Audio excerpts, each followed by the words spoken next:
Robert, you're very good at analyzing technological trends.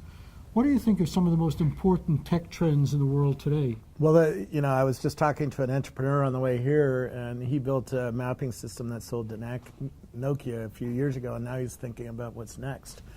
And it matches what other people are saying, which is we are headed into an always surveilled world. You're going to walk into a grocery store, and there's going to be 3D sensors watching what you touch, what you pull off the box.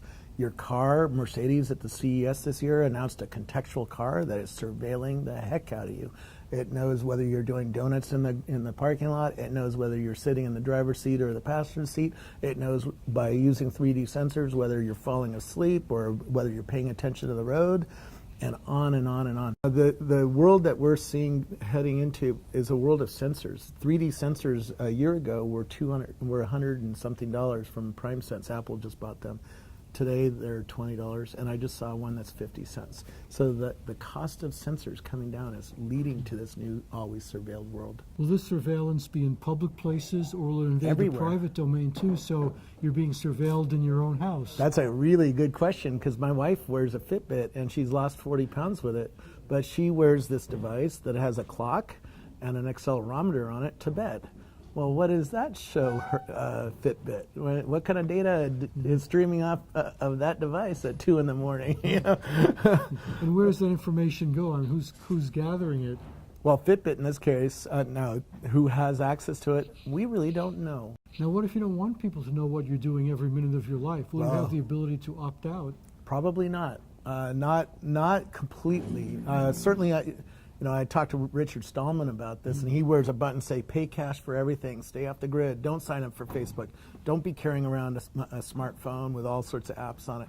Because that phone has 7 sensors in it, and it's watching your pattern. Now, this sounds like it could be a good method of social control. Do we want to control people that way, letting them know that we know where you are, and if you go someplace that we don't like, we can do something about it? That's one of the downsides. And all technology has good and bad. Cars, for instance, we drive every day, right? But they kill 30,000 people a year in the United States.